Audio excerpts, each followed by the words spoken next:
Chancellor of the Federal Republic of Germany, Dr. Angela Merkel, and the President of the United States of America, Barack Obama.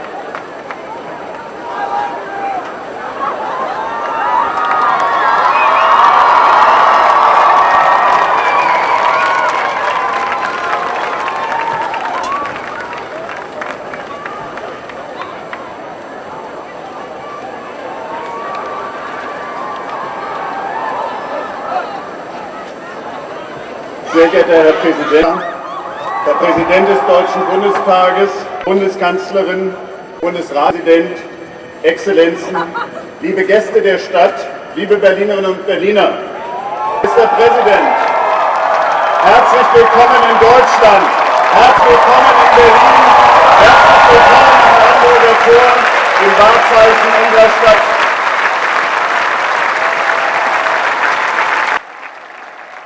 Einst stand an diesem Ort, die Berlin und die Welt auf brutale Weise teilte.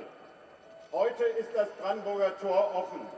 Es ist das Symbol dafür, dass das Unmögliche wahr werden kann, dass Diktatur und Unfreiheit überwindbar sind. Wenn die Menschen ihre Ängste überwinden, wenn sie den Mut zum Wandel haben und wenn sie auf ihrem Weg von Freunden begleitet werden. Herr Präsident, wir heißen Sie als verlässlichen Freund unserer Stadt willkommen. Berlin, das ist die Stadt, in der das Herz der deutsch-amerikanischen Freundschaft schlägt.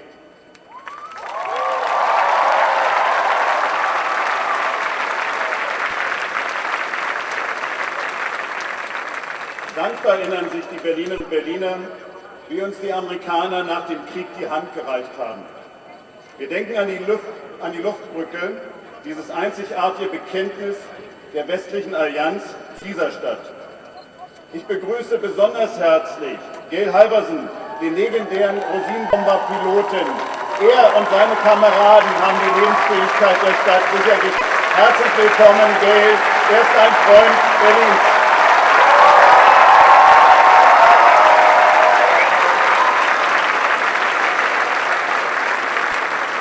Heute sind es Einrichtungen wie die Amerika-Gedenkbibliothek, die John F. Kennedy-Schule,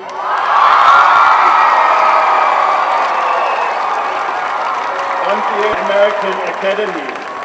Sie bauen stabile Brücken über den Atlantik. Und es kommt darauf an, dass viele junge Menschen sie nutzen, denn sie sind es, die unsere Zukunft gestalten werden.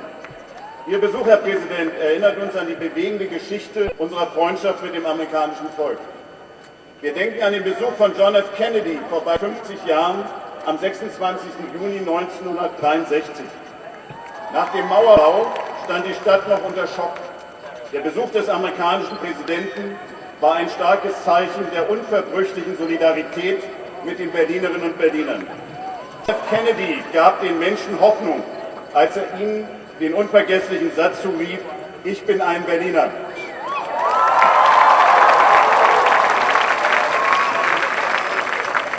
(1987) sprach uns Ronald Reagan aus der Seele: Mr. Gorbatschow, tear down the wall.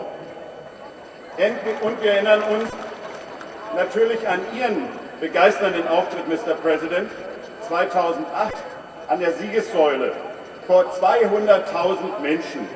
Besonders an den Satz: Niemand kennt den Traum von der Freiheit so gut wie die Menschen in Berlin. Dieser gemeinsame Traum von der Freiheit war es, der Berlin und die Amerikaner zu Freunden hat werden lassen. Er war es, der den Menschen in Ostdeutschland Mut machte, sich solidarisch und friedlich gegen die Diktatur zu erheben. Der Traum von Frieden und Freiheit und Solidarität hat die Mauer zum Einsturz gebracht. Der Traum von Freiheit und Solidarität ist es, der uns auch heute verbindet. Wir wissen, die Vereinigten Staaten von Amerika gründen auf dem Ideal, dass alle Menschen gleich geschaffen sind. Und wir verfolgen mit Respekt, dass Sie, Herr Präsident, alles daran setzen, dass dieses Ideal auch die Richtschnur täglicher Politik ist. Dieses Ideal einer Freiheit von Unterdrückung und Not, eines gleichen Zugangs zu den Chancen und Möglichkeiten der Gesellschaft für Menschen unterschiedlicher Hautfarbe, Religion und Lebensweise. Dieses Ideal einer freien und solidarischen Gesellschaft ist es, was viele Menschen aus aller Welt mit unserem toleranten und weltoffenen Berlin verbinden. Dieses Ideal wird auch künftig den Herzschlag unserer deutsch-amerikanischen Freundschaft bestimmen und es gebracht, um unsere Zukunft gemeinsam zu gestalten. Berlin grüßt das deutsche Volk und heißt Sie, Herr Präsident Obama und Ihre Familie, nochmals herzlich willkommen.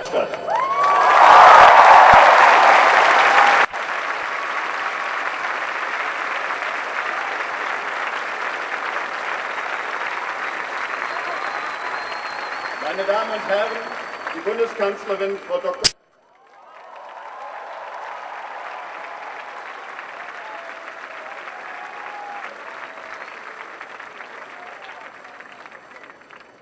Sehr geehrter Herr Präsident, lieber Barack Obama,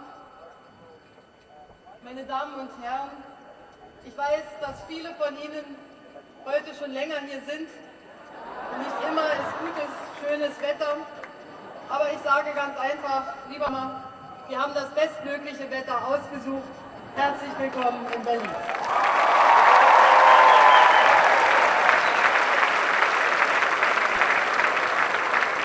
Das Brandenburger Tor, dieses zunächst jahrzehntelang geschlossene und seit 1989 wieder offene Tor, ist für unser ganzes Land, für diese Stadt und auch für mich ganz persönlich das Symbol unserer Freiheit.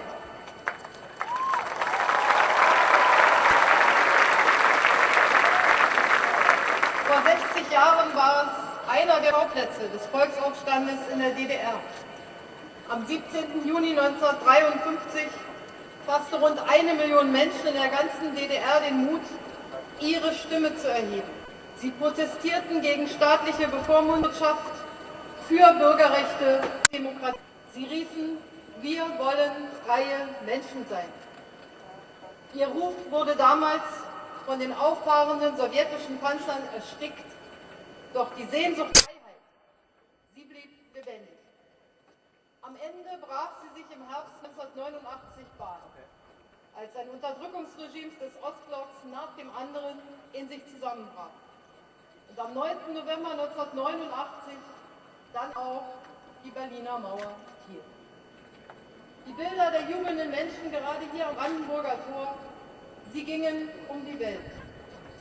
Die Überwindung der Teilung und die Einheit unseres Landes wurden möglich, weil im Herbst 1989 viele Menschen der DDR im friedlichen Protest auf die Straße gingen. Und sie riefen, wir sind das Volk, wir sind ein Volk. Weil Staatsmänner wie Bundeskanzler Helmut Kohl die geschichtliche Stunde erkannt haben.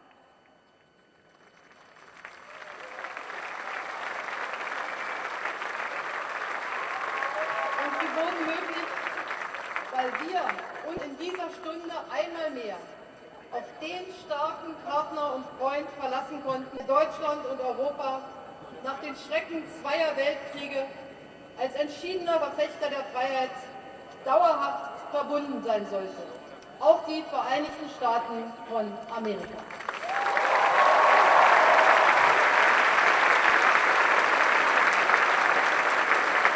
Und deshalb ist es mir eine besondere Ehrenfreude, heute an genau diesem für unser Land so symbolträchtigen Ort, am Brandenburger Tor, den Präsidenten der Vereinigten Staaten von Amerika, Barack Obama, begrüßen zu können.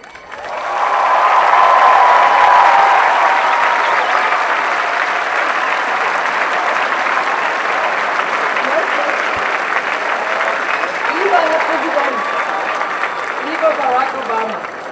Die Freundschaft, der Beistand und die Treue der Vereinigten Staaten von Amerika zu Deutschland, sie sind einzigartig und sie sind tief in unseren Herzen verankert. Unvergessen ist der Marshallplan, der im Westen Deutschlands gleichsam das Vorwort einer einzigen wirtschaftlichen Erfolgsgeschichte war.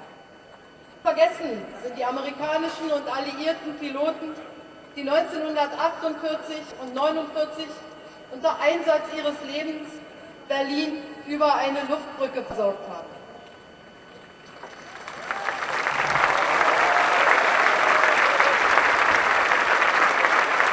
Unvergessen ist John F. Kennedys Bekenntnis dieser Stadt, ebenfalls fast auf den Tag genau vor 50 Jahren. Unvergessen ist Ronald Reagans wenige Meter von hier an den sowjetischen Staats- und Regierungschef Gorbatschow die Mauer einzureißen. Unvergessen ist die Unterstützung Bush Senior bei der Wiedervereinigung unseres Landes. I just want to wait until I'm You're doing a generic cop, no lullaby, generic cop, in fact 15 or 20 Ja, seconds. Amerika hat einen überaus großen Anteil daran, dass sich das Brandenburg vom Ort der Teilung zum Symbol von Einigkeit und Freiheit wandeln konnte. Und so war es dann auch nur folgerichtig. Nur wenige Tage nach den schrecklichen Anschlägen des 11. September gerade auch an diesem Ort eine große Menschenmenge versammelte, um Amerika in der Stunde der Trauer und der Not beizustehen. Es ist diese tiefe und unverbrüchliche Verbundenheit, auf die wir auch unsere gemeinsame Zukunft bauen. So entwickeln wir die transatlantische Freundschaft für das 21. Jahrhundert weiter. Gemeinsam suchen und finden wir Antworten auf unsere weltweiten außen- und sicherheitspolitischen Fragen. Gemeinsam ziehen wir notwendige Lehren aus der verheerenden Weltfinanzkrise 2008. Gemeinsam begründen wir mit der transatlantischen Handels- und Investitionspartnerschaft die größte Freihandelszone der Welt, von der die Weltwirtschaft insgesamt profitieren wird.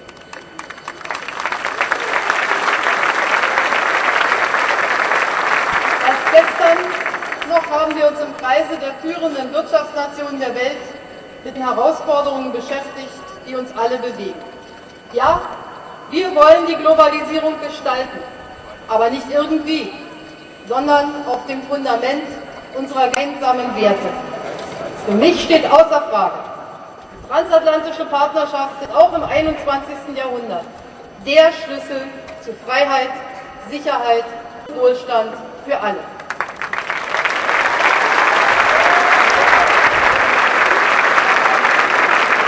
Auch im 21. Jahrhundert gibt es keine besseren Partner füreinander als Amerika und Europa.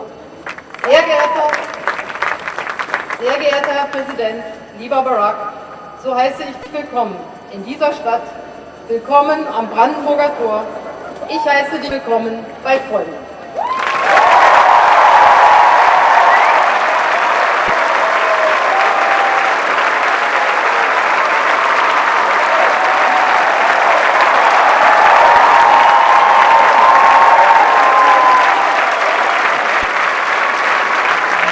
Hello, Berlin.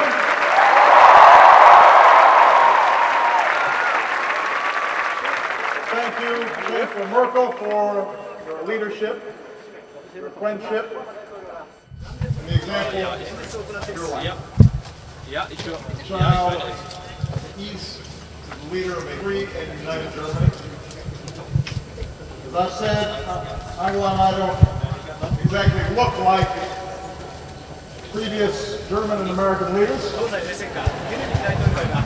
the fact that we can stand here today. Good morning, Charlie and Nora.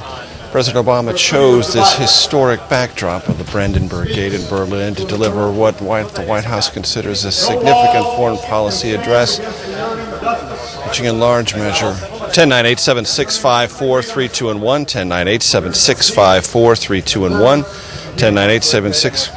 Okay. Charlie and Nora, right? This is for 7, right? Mayor Slovery, distinguished guests.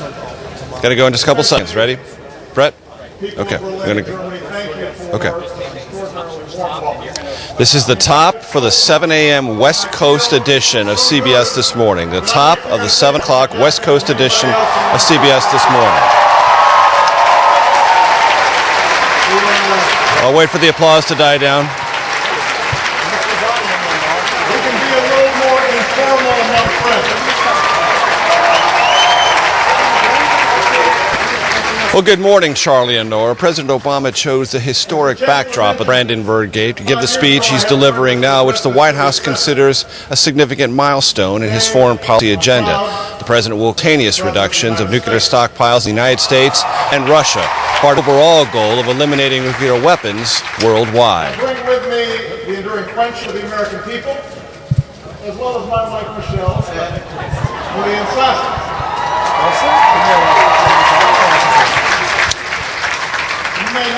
And so we need about 20 seconds coming out of this, right? The last thing they want Brett, to do is about 20 seconds coming out of this, and then back to Charlie and Nora, right? Charlie and Nora. So Okay. they're out experiencing the beauty and the history of Berlin. 3, 2, and 1. Before this speech, Mr. Obama met with German Chancellor Angela Merkel, who pressed him for details on National Security Agency surveillance and data mining of the Internet. The president said afterward the program was circumscribed and did not result in... Try that again. 3, 2, and 1. Before this speech, Mr. President... Try that again. 3, 2, and 1. Before this speech, Mr. Obama met with German Chancellor Angela Merkel, who pressed him on the scope of National Security Agency surveillance, specifically Internet data mining, as a counterterrorism strategy.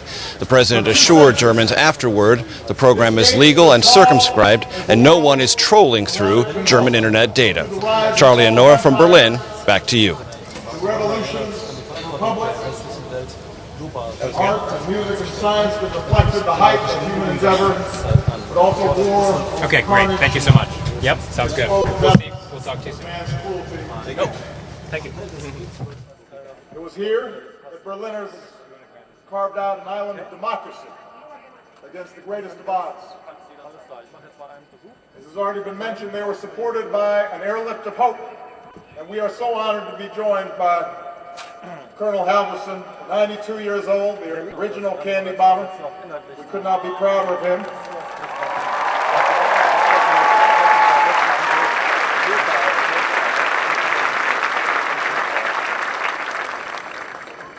I hope I look that good, by the way, when I'm 92. During that time, the Marshall Plan seated Merkel, and the North Atlantic Alliance protected our people. And those in the neighborhoods, the nations to the east, from the knowledge that freedom was possible here in Berlin. The waves of crackdowns and suppression might therefore someday be overcome. Today, 60 years after they rose up against oppression, we remember the East German heroes of June 17th. When the wall finally came down, it was their dreams that were fulfilled. Their strength, their passion, their enduring example remind us that for all the power of militaries, for all the authority of governments, it is citizens who choose whether to be defined by a wall or whether to tear it down.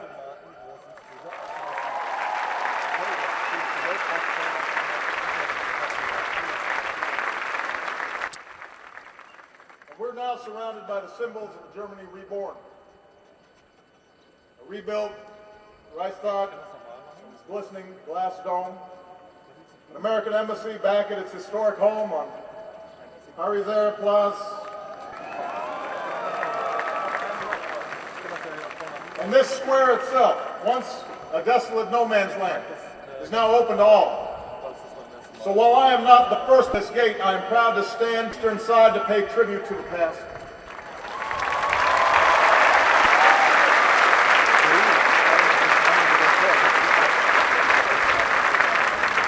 For throughout all this history, the fate of this city came down to a simple question. Will we live free or in chains? Under governments that uphold our universal rights or a regime that suppresses them? In open societies that respect the sanctity of the individual and our free will, or in closed societies that suffocate the soul? As free people stated our convictions long ago. As Americans, we believe that all men are created equal, with the right to life and liberty, and the pursuit of happiness.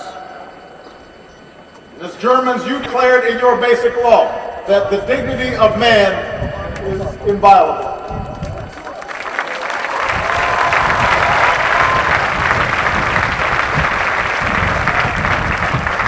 Around the world, nations have pledged themselves to a universal declaration of human rights, which recognizes the inherent dignity and rights of all members of our human family.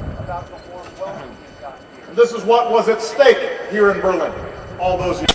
Because courageous crowds climbed atop that wall, because corrupt dictatorships gave way to new democracies, because millions across this continent now breathe the fresh air of freedom, we can say here in Berlin, here in Europe, our values won.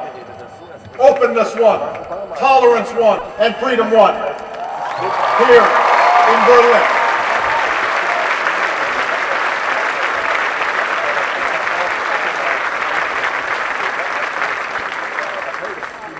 And yet more than two decades after that triumph, we must acknowledge that there can at times be a complacency among our Western democracies. Today, people often come together in places like this to remember history, not to make it. After all, we face no concrete walls, no barbed wire, there are no tanks poised to quarter, there are no visits to fallout shelters. So sometimes there can be a sense that the great challenges have somehow passed. That brings with it a temptation to turn inward, to think of our own pursuits and not the sweep of history, to believe that we've settled history's accounts, that we can simply enjoy the fruits won by our forebears. But I come here today, Berlin, to say complacency is not the character of great nations. Today's threats are not as stark as they were half a century ago. The struggle for freedom and security and human dignity, that struggle goes on.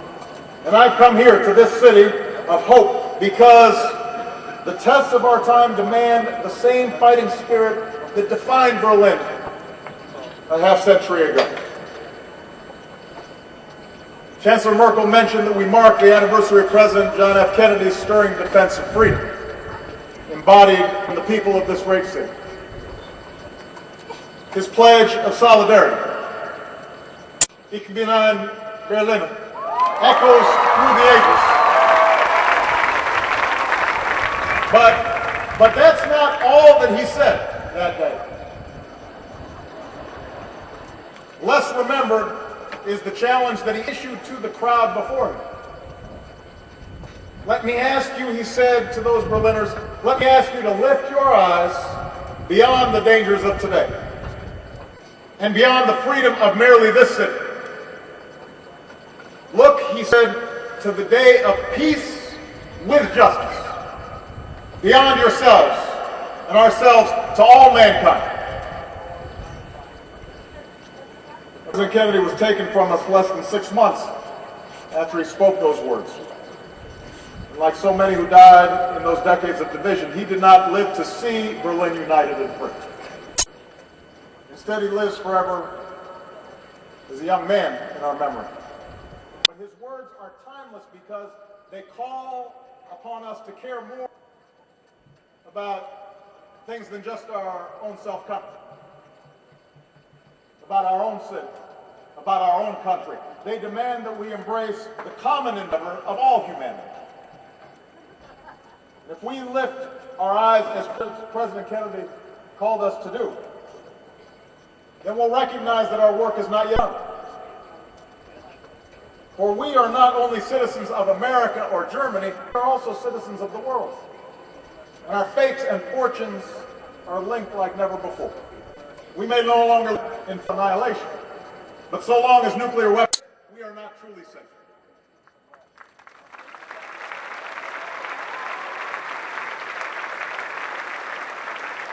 We may strike blows against terrorist networks, but if we ignore the instability and intolerance that fuels extremism, our own freedom will eventually be in danger.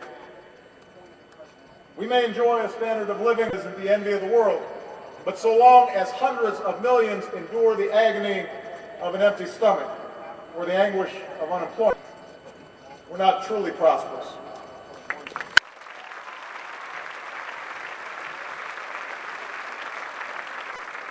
I say all this here, in the heart of Europe, because our shared past shows that none of these challenges can be met unless we see ourselves as part of something bigger than our own experience.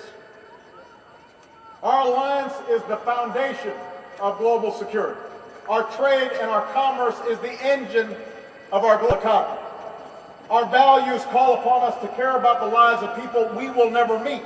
When Europe and America lead with our hopes instead of our fears, we do things that no other nations can do. No other nations will do. So we have to lift up our eyes today and consider the day of peace with justice that our generation wants for this world. I'd suggest that peace with justice begins with the example we set here at home.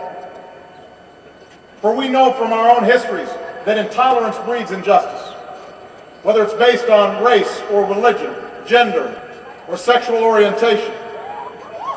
We are stronger when all our people, no matter who they are or what they look like, are granted opportunity. And when our wives and our daughters have the same opportunities as our husbands and our sons.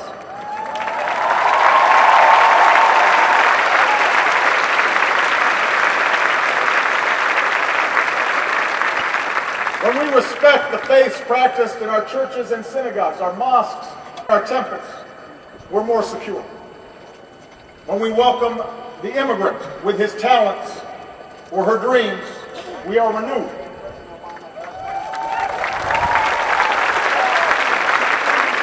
When we stand up for our gay and lesbian brothers and sisters and treat their love and their rights equally under the law, we defend our own liberty as well.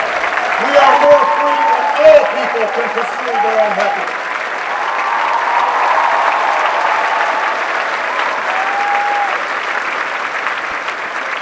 And as long as walls exist in our hearts to separate us from those who don't look like us or think like us or worship, we have to work harder together to bring those walls of division down. Peace with justice means free enterprise that unleashes the talents and creativity that reside in each of us. Other models direct economic growth from the top down, solely on the resources extracted from the earth, but we believe that real prosperity comes from our most precious resource, our people. And that's why we choose to invest in education and science and research.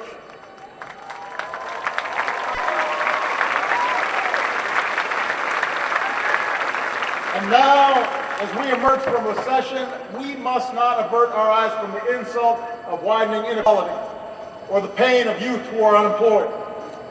We have to build new ladders of opportunity in our own societies that, even as we pursue new trade and investment that fuels growth across the Atlantic.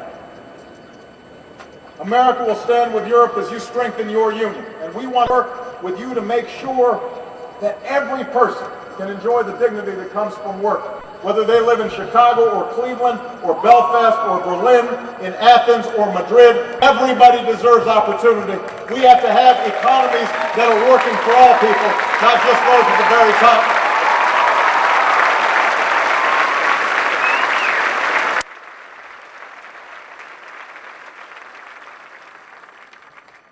Peace with justice means extending a hand to those who reach for freedom, wherever they live. Different people have their own path, but we must lie that those who live in distant places don't yearn for freedom and self-determination just like we do. That they don't somehow yearn for dignity and rule of law just like we do. We cannot dictate the pace of change in places like the Arab world, but we must reject the excuse that we can do nothing to support it.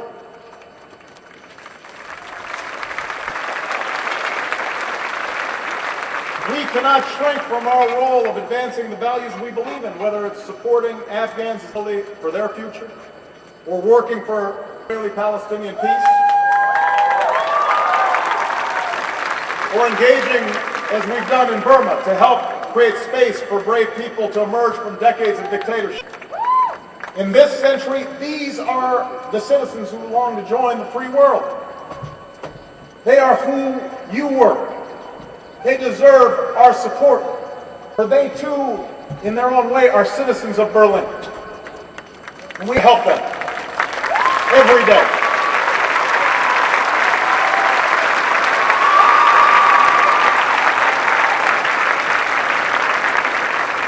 Peace with justice means pursuing the security of a world without nuclear weapons, no matter how distant that dream may be.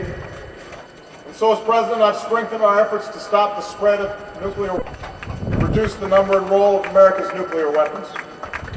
Because of the START Treaty, we're on track to cut American and Russian deployed nuclear warheads to their lowest levels since the 1950s.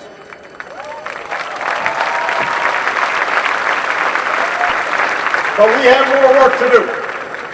So today I'm announcing additional forward.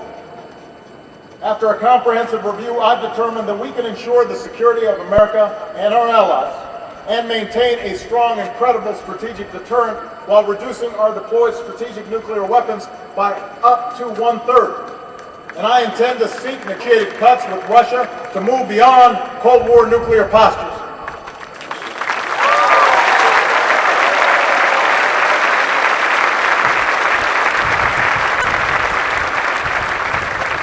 At the same time, we'll work with our NATO allies to seek bold reductions in U.S. and Russian tactical weapons in Europe.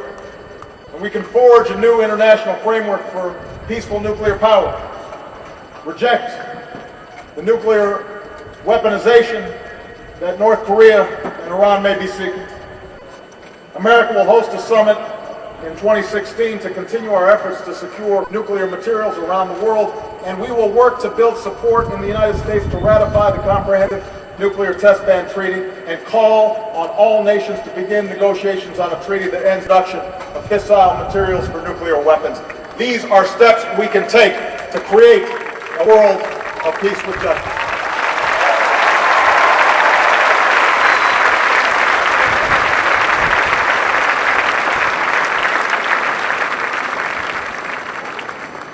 Peace with justice means refusing to condemn our children to a harsh, less hospitable planet. The effort to slow climate change requires bold action, and on this Germany and Europe have led. In the United States, we have recently doubled our renewable energy from clean sources like wind and solar power. We're doubling fuel efficiency on our cars. Our dangerous carbon emissions have come down, but we know we have to do more, and we will do more.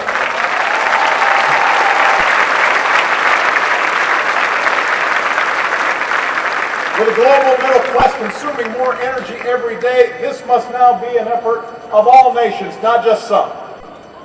For the grim alternative affects all nations. More severe storms, more famine and floods, new waves of refugees, coastlines that vanish, oceans that rise. This is the future we must avert. This is the global threat of our time. And for the sake of future generations, our generation must move toward a global compact to confront a changing climate before it is too late. That is our job. That is our task. We have to get to work.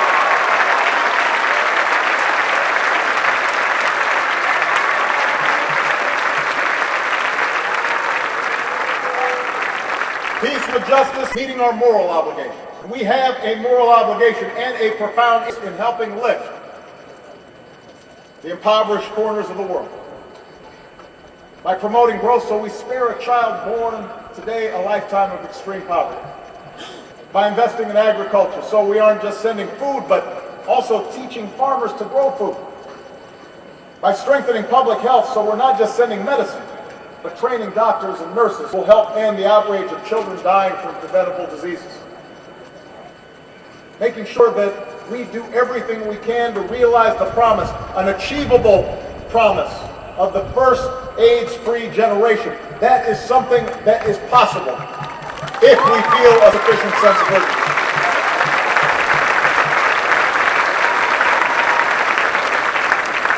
Our efforts have to be about more than just charity. About new models of empowering people to build institutions, to abandon the rot of corruption, to create ties of trade, not just aid, both with the West and among the nations that are seeking to rise and increase. Because when they succeed, we will be more successful.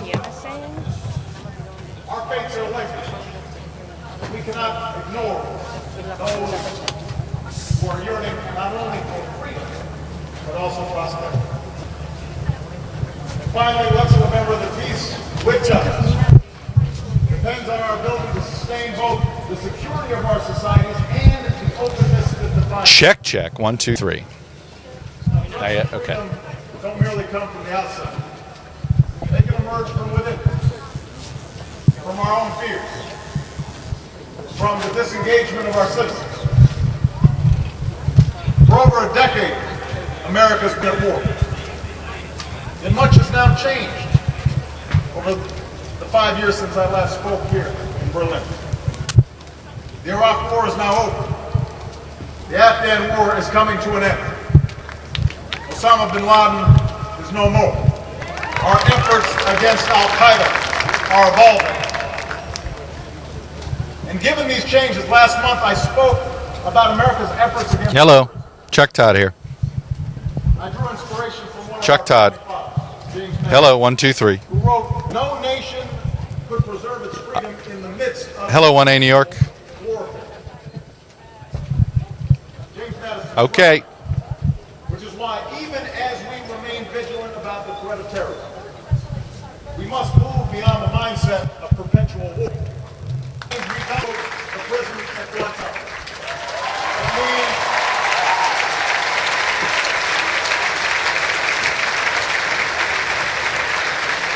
It means tightly control our use of new technologies like drones.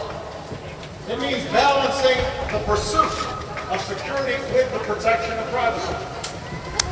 And I'm confident that that balance can be struck.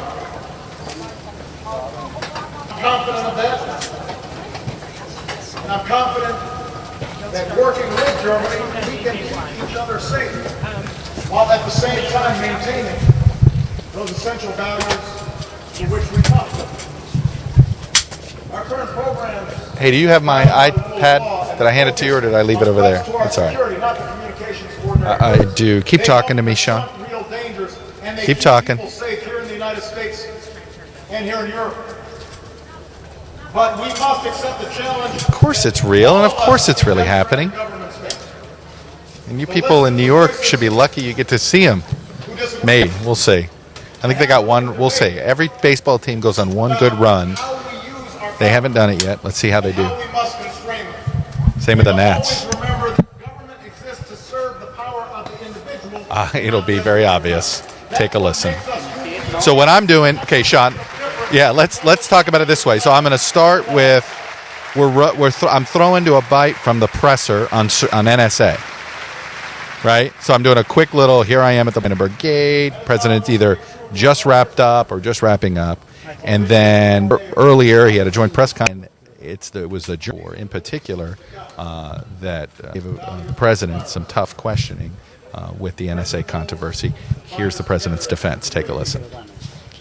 And then what do I do? Wrap out of that, and then wrap out of that, and then Matt comes back, and then I throw back to Matt, and Matt asks me another question. Is he going to take? Okay. Okay, but do I wrap that bite for a quick second? Right? Yeah, I got it. I got you. Okay. and then he'll set me up for this, for the speech. Pain of the joy of reunification. You got it. Here they will recall how people trapped behind a wall braved bullets and jumped barbed wire and dashed across minefields and dug tunnels and leapt from buildings and swam across the spray to claim the right of freedom. Tempter must have gone his remarks.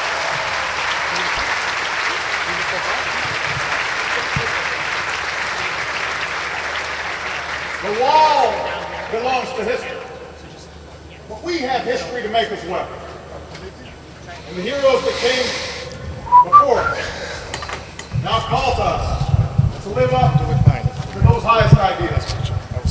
To care for the young people who can't find a job in our own countries and the girls who aren't allowed to go to school overseas. To be vigilant in safeguarding our own freedom, but also to extend a hand to those who are reaching for freedom abroad. This is the lesson of the age. This is the spirit of Berlin. The greatest tribute that we can pay to those who came before us is by carrying on their work to pursue peace and justice, not only in our countries, but for all mankind. Vielen Dank. God bless you.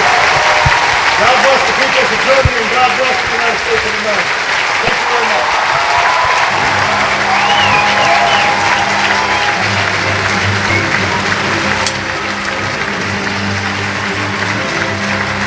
Dun, dun, dun, dun, dun, dun, dun, dun, dun.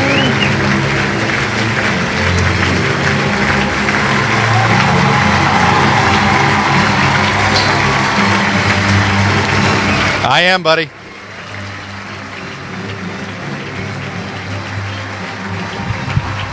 Yeah. Right?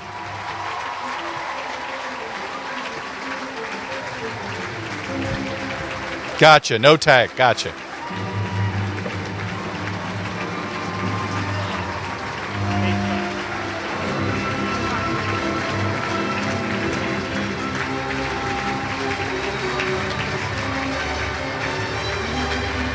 Boy, he bailed in a hurry. I believe this is this a Brandenburg? Yes. This is the Brandenburg Concerto, isn't it? No, the music. Yeah. Is it? I don't know. I have no idea. I should know this. It's very familiar. Still more.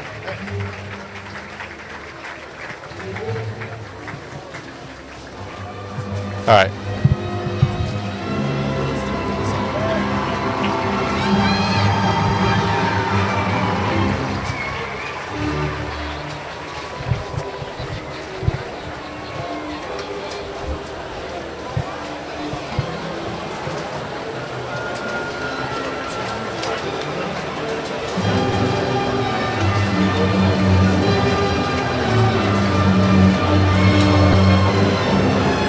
Somebody must know. Is this the Brandenburg? I believe yes.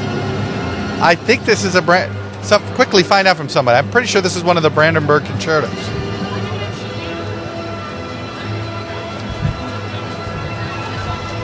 Man, I'm ashamed. I should know. Has to be a mature person, you know, to know that. I hear you. If that's what Rammstein, it was now.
Good morning, Matt. A very hot day in President, of course, just finishing this speech at the Brandenburg Gate behind me. You bring up this issue of the NSA controversy. Let me at least set the scene for you as far as the German public is concerned. The German media, that's been a hot topic here.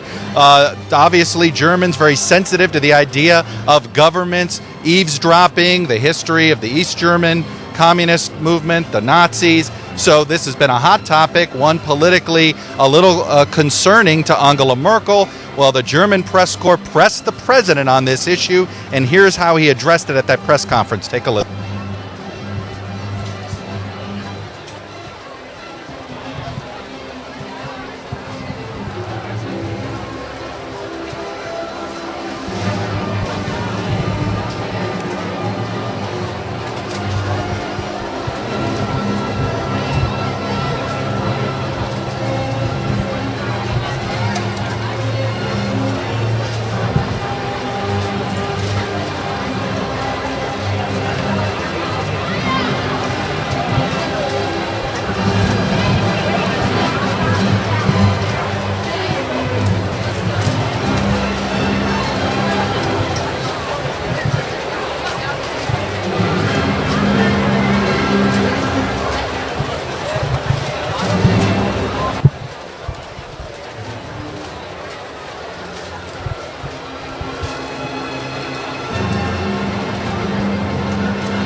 He did, Matt. He called for a new reduction of nuclear weapons and a new negotiation between the United States and Russia in particular. As you know, the New START Treaty was signed in Prague a couple of years ago. Europe, Central Europeans, Eastern Europeans in particular, very sensitive to the nuclear issue. A lot of U.S. presidents come over here and promise new nuclear reduction. That's what this president did. But by the way, in this speech, he touched on other issues. He promised once again to close Gitmo, which is an issue that is of concern to a lot of German citizens. And he also talked about the NSA issue again in this speech, being sensitive to the fact that the German public, while they still love him, are upset that some of the promises he made, he hasn't necessarily fulfilled. Matt?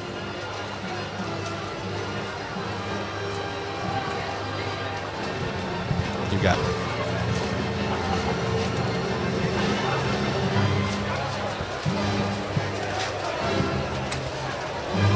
You good, Tom?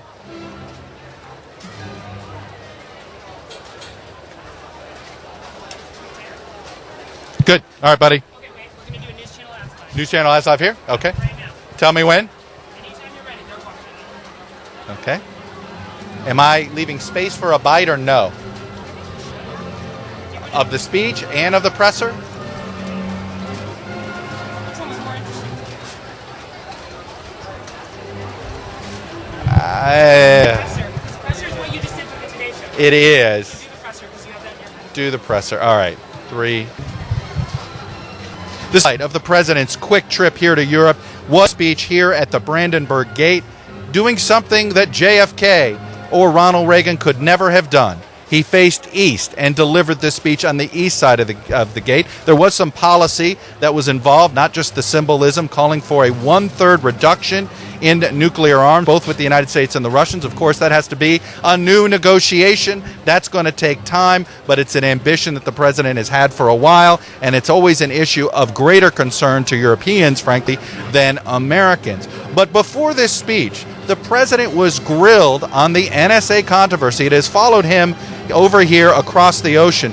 Germans in particular, and the German media has been very tough on the president, very tough on the U.S. government on this issue. Obviously, a very sensitive history of the East Germans, the history of the Nazis on eavesdropping, and they pressed him, the German media today, pressed the president on this point. This is how he defended himself and the program. 3, 2, 1. After this speech, the president went on with one more meeting with the opposition leader of Merkel's government here in Berlin. Then he's being feted with a state dinner, and then no more overnighting here. He'll sleep on Air Force One and start a regular old work day back in the Oval Office in Washington Thursday morning. Traveling with the president, Chuck Todd, NBC News, Berlin. Chuck, do you say opposition leader of Merkel's government? How did you phrase that? The opposition leader. Yeah, it's not the opposition leader of Merkel's government. It's the opposition leader of he's the challenger to Merkel of a different party. Oh, I understand. No, I know. Yeah, but No, I think I understand what you're saying. I think, as far as our relation is concerned, they get it. yeah. I'm not going to weigh in on this one. Yeah, I'm not. I know what you're saying. That. It's fine. Okay. Thank you very much. Thanks, guys. Thank you. Thank you, my friend. Yeah, thank you. Bye-bye. See you. See you, Nathan. Thank you. I don't know this one.